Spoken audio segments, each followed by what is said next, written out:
જય ગુરુદેવ. જય ગુરુદેવ બાપુ, જય ગુરુદેવ. જય ગુરુદેવ. બાપુ, હા બોલો બોલો.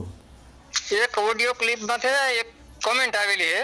હા એમાં ઓડિયો છે, ગુરુ મંત્ર કોઈને કહેવાય નહીં હા અને કઈ તો થાય શું. હા ઓડિયો ક્લિપ માંથી એમાં એક આવેલું છે 52 થી 12 ઈ કોણ. 52 થી 12 એ કોણ? હા, એ સારું. કોમેન્ટ આવેલી એમાં. સારું, એમાં જોઈ લો. બરાબર, હા, જોઉં છું ભગત. હા બરાબર. 52 થી 12 એટલે શું? 52 થી 12 એટલે શું? બરાબર. અને એ કોમેન્ટ આવી છે, ગુરુ મંત્ર કોઈને કહેવા નહીં અને કહી તો થાય શું? જોરદાર ખુલાસો. એ ઓડિયો ક્લિપ ઉપર આ કોમેન્ટ છે. બરાબર. કોમેન્ટ કરનાર વ્યક્તિનું નામ છે મંજુ મુછડિયા શ્વેતા. બરાબર, મંજુ મુછડિયા શ્વેતા કોમેન્ટમાં લખે છે 52 થી 12 એટલે શું? બરાબર છે. સારું, તો સાંભળજો ધ્યાનથી. પહેલાં તો 52 અક્ષર. બરાબર, જેમ કે ક, ખ, ગ, ઘ, ચ, છ આવી રીતે 36 અક્ષરો છે અને 16 સ્વર છે. 36 ને 16 52 થાય ટોટલ.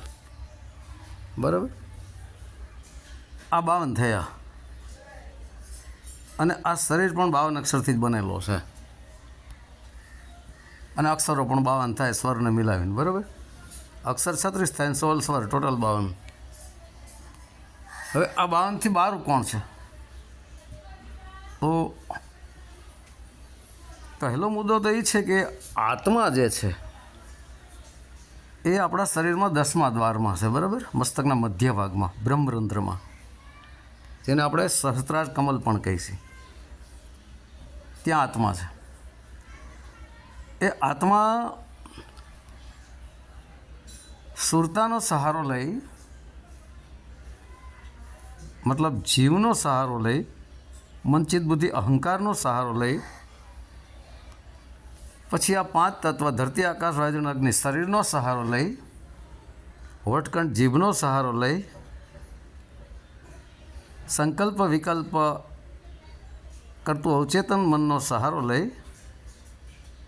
અને વૈખરી વાણી દ્વારા પરાવાણીમાંથી એ પ્રગટ કરે છે. પરામાંથી પશ્યંતીમાં આવે, પછી મધ્યમાં, પછી વૈખરીમાં આવે છે અને પછી એ બોલે છે.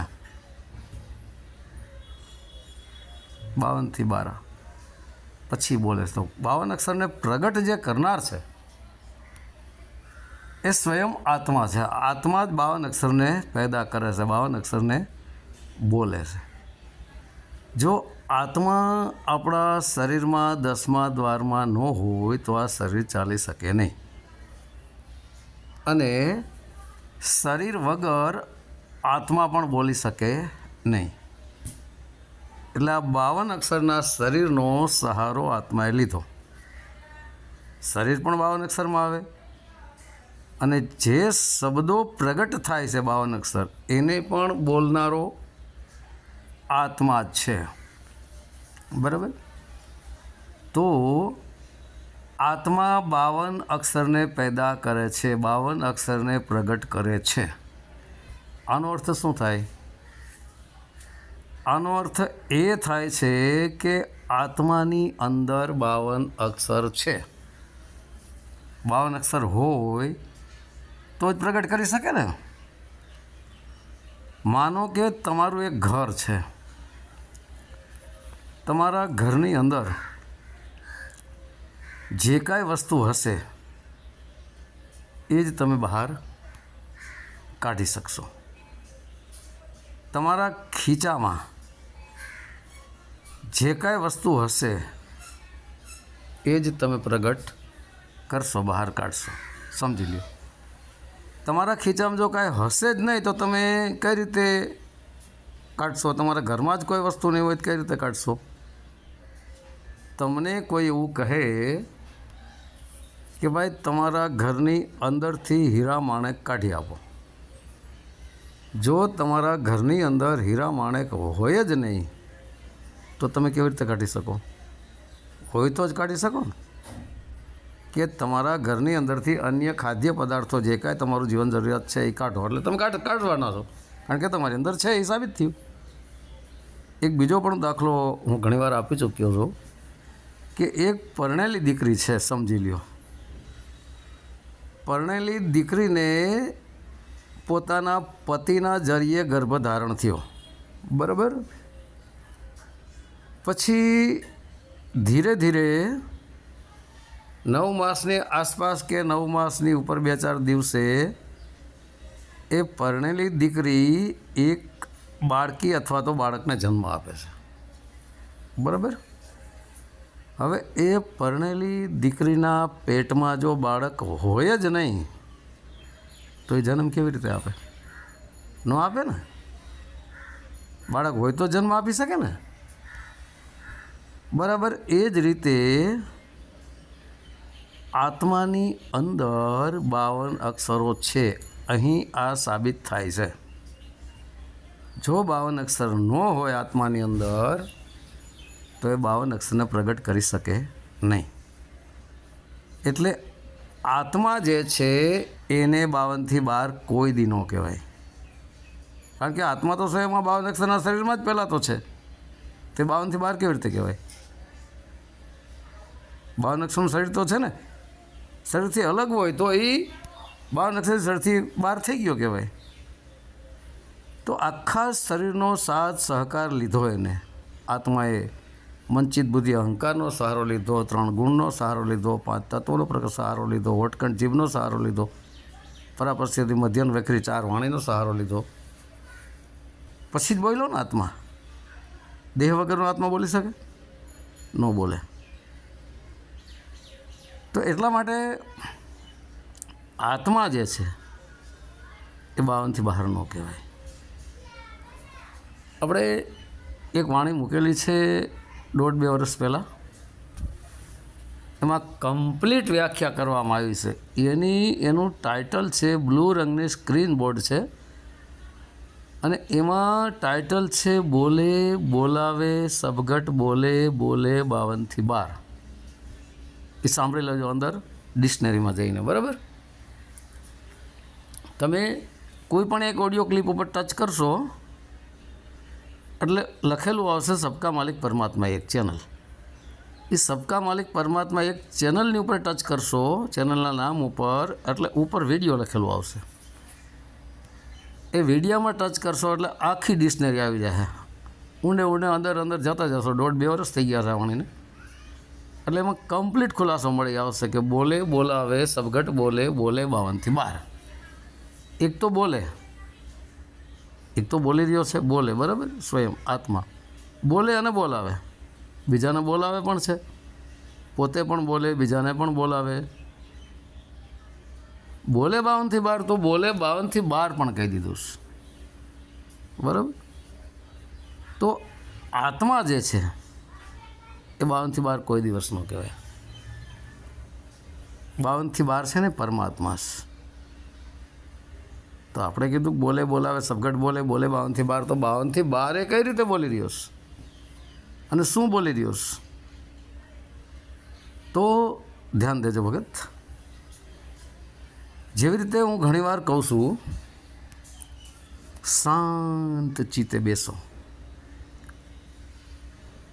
વિરાસન, પદ્માસન, સુખાસન, જે કોઈ આસન તમારા શરીરને અનુકૂળ આવે તે આસન લગાવો. શરીરનું આસન. નીચે ડાબડાના ખડનું તમે આસન બનાવો તો બેસવા માટેનું, પાથરવા માટેનું, અથવા તો અનાજ ભરવાનો કોથળો પણ ચાલે, જેથી કરીને તમે શરીરને પૂરા ટચ ન થાવ. કારણ કે શરીરમાં પોષણ શક્તિ રહેલી છે. શરીર ખેંચે છે પોષણ શક્તિને.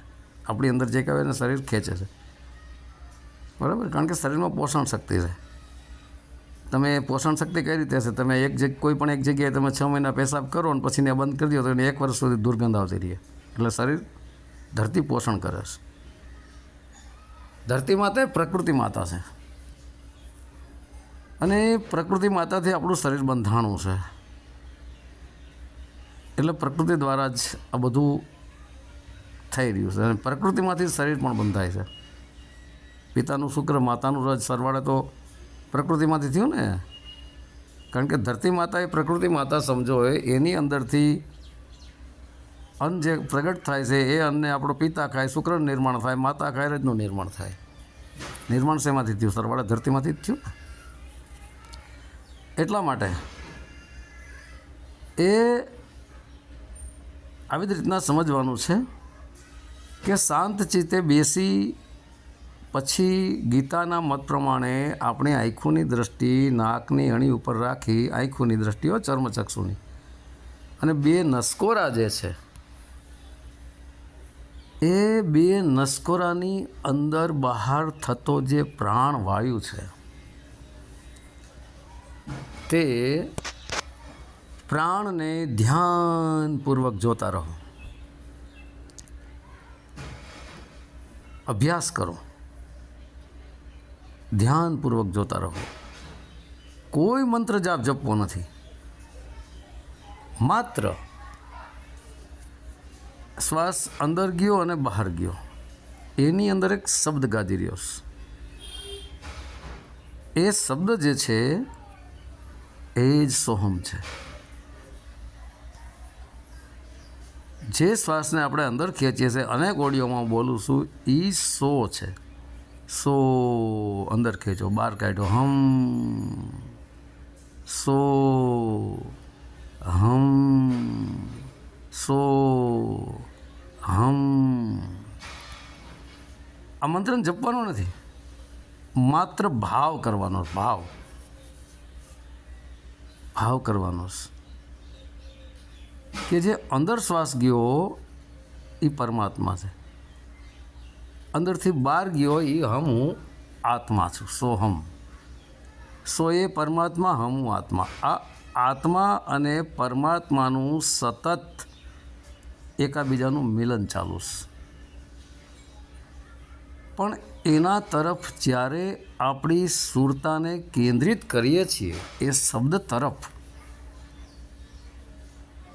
અને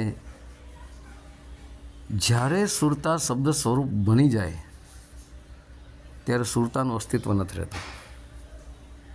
મતલબ મનચિત બુદ્ધિ અહંકારનું અસ્તિત્વ નથી રહેતું, જીવનું અસ્તિત્વ નથી રહેતું, સુરતાનું અસ્તિત્વ નથી રહેતું. આ સુરત શબ્દ યોગ કહેવાય છે. સુરત અને ધ્યાન કહેવાય છે. શબ્દને નુરત પણ કહેવાય છે. શબ્દનો પ્રકાશ, શબ્દનું રૂપ પ્રકાશ સ્વરૂપ છે, એટલે એને નૂર કહેવાય. નૂર જ પ્રકાશ, નુરત. એની અંદર તાર જોડવાનો. સુરત એટલે સ્વર, એ સ્વરની સાથે તાર જોડવાનો છે. આને નુરત સુરતની સાધના પણ કહે છે, નુરત સુરત યોગ પણ કહે છે. નુરત સુરત યોગ, યોગ વચ્ચે આવે. નુરત નામ નિશાન, સુરત નામ ધ્યાન. અહીં સોમ શબ્દને નિશાન બનાવું. પહેલાં તો આપણી સુરતાને ઉઠતો શ્વાસો ને બેહતો શ્વાસો એના ઉપર કેન્દ્રિત કરવાનો છે. ધ્યાનને, ધ્યાન ભાગ છે, સુરતા ભાગ છે.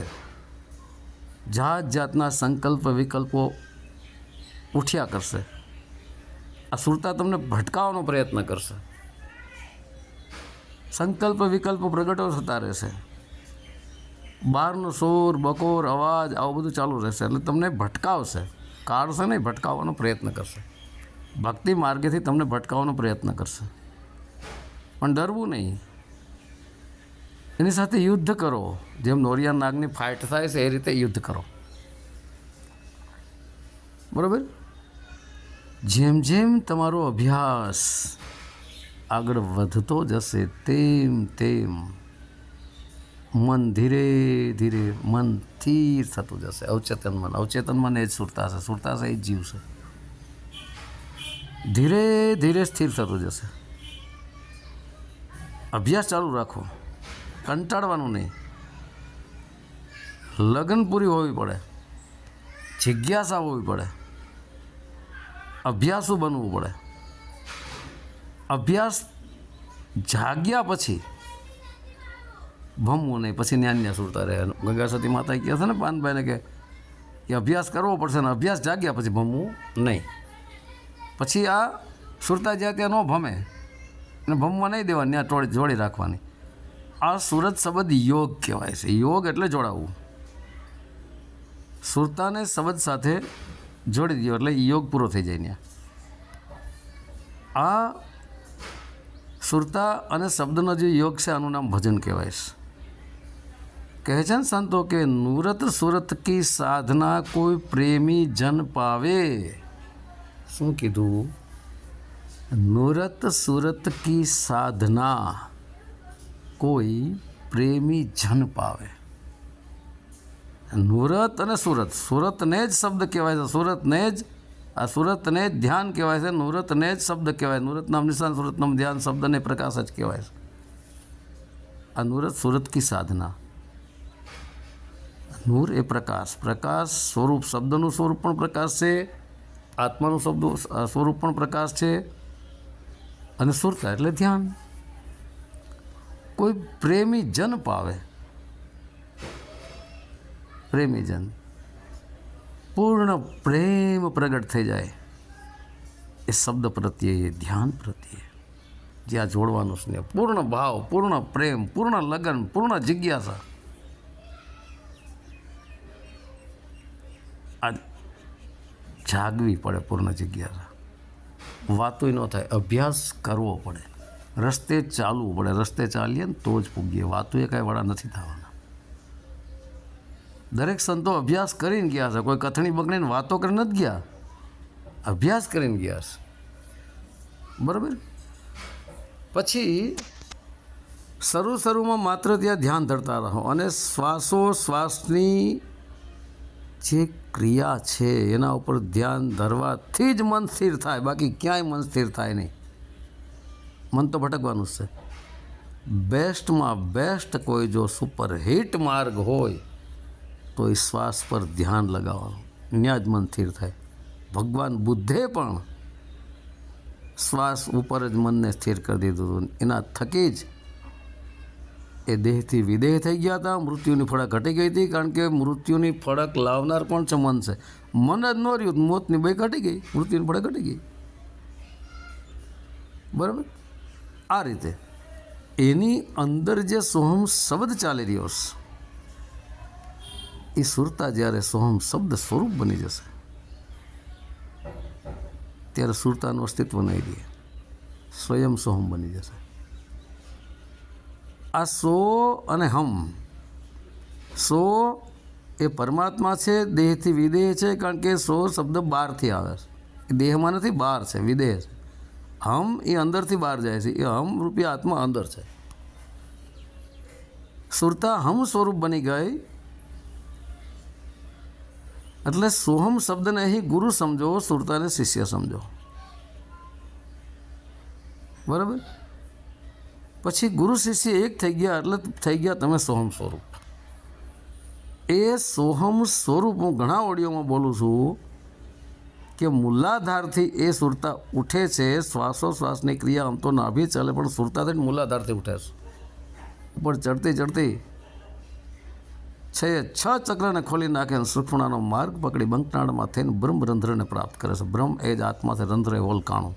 ત્યાંથી એ સુરતા બહાર નીકળે છે. અને જે સોહમ શબ્દ છે એ સ્વરૂપ બને છે સુરતા. અને સોહમ શબ્દ એ જ આત્મા પરમાત્માનું મિલન છે. તો આ સોહમ શબ્દ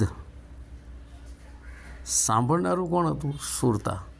સાંભળીને પછી એમાં લય થઈ ગઈ. પહેલાં જે બે હતા સુરતાન શબ્દ, પછી સુરતાન શબ્દ એક થઈ ગયા, એક જ સોહમ રહ્યો. હવે એક સોહમ રહ્યો એટલે એ સોહમમાં પાછા બે વિભાગ છે, સો અને હમ. સો એ પરમાત્મા છે ને હમ એ આપણે આત્મા પોતે છીએ. એક વાણીમાં બોલું છું ને હું, સંત કબીરજીની વાણી છે ને, શરીર મધ્ય શ્વાસા, શ્વાસા મધ્ય શબ્દ, શબ્દ મધ્ય સાર, કહે કબીર વિચાર. પછી જ્યારે દેહથી વિદેહ થાવ,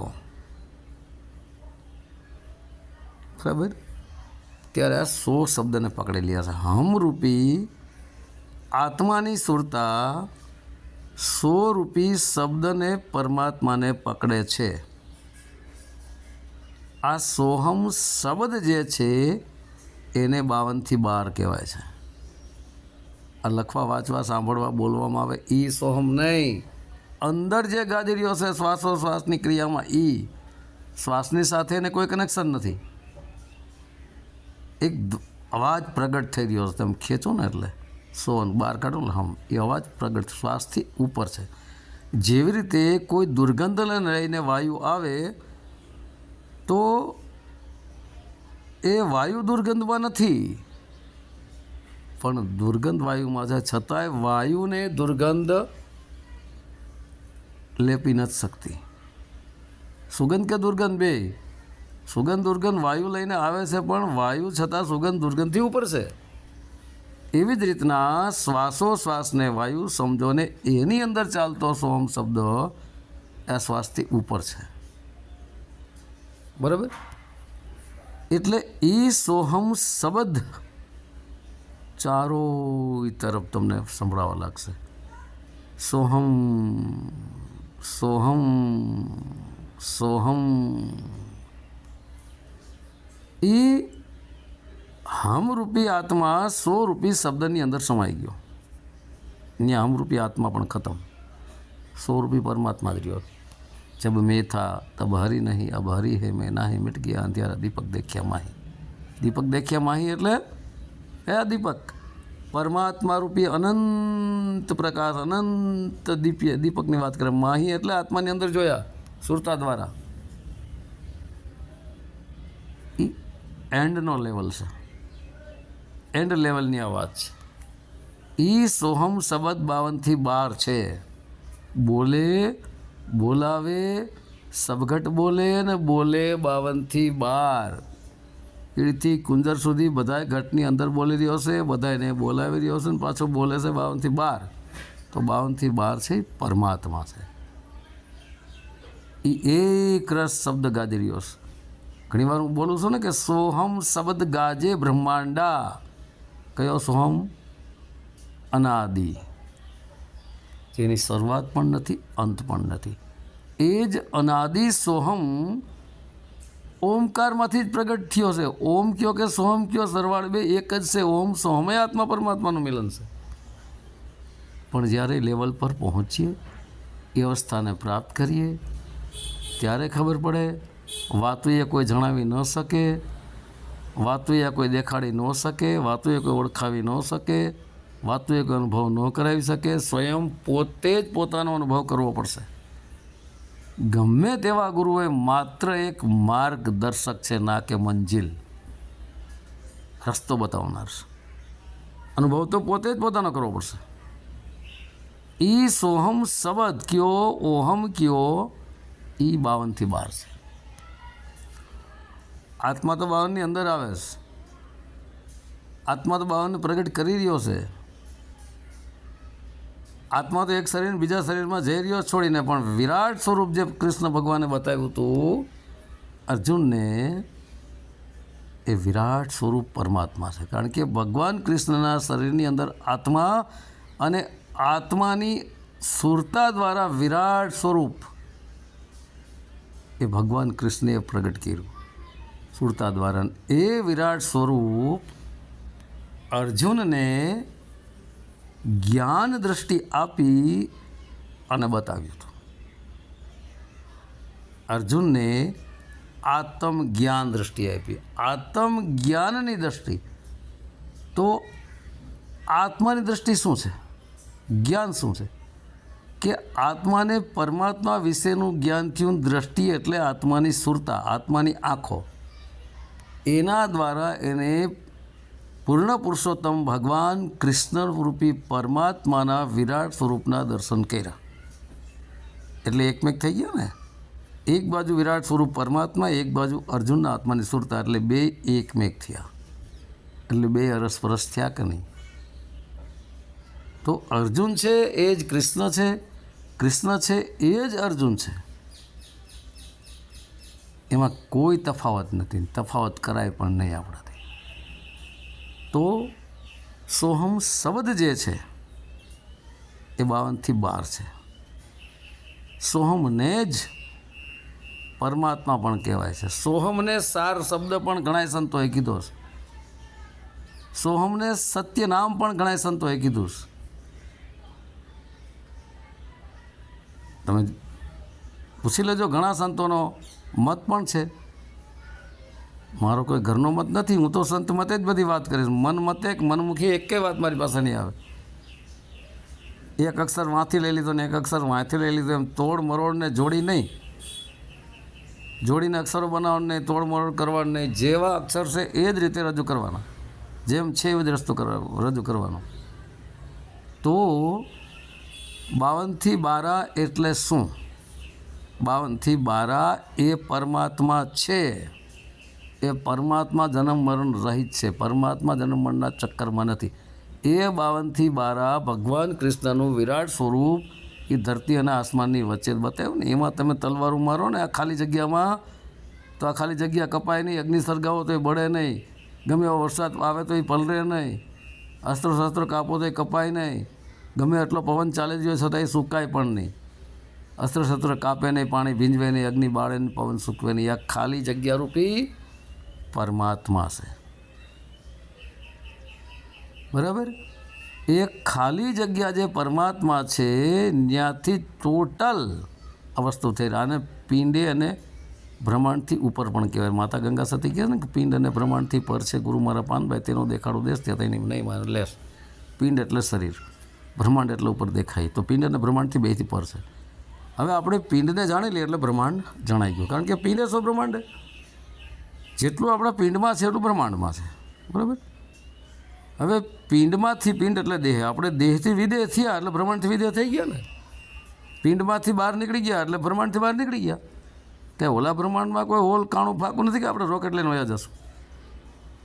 10મા દ્વારને ખોલીને 11મી જે ખિડકી છે બ્રહ્મરંધ્ર, બ્રહ્મરૂપી આત્માને જાણે રંધ્ર હોલ કાણી 11મી ખિડકીમાં બહાર નીકળી જાઓ એટલે તમે દેહથી વિદેહ થઈ ગયા.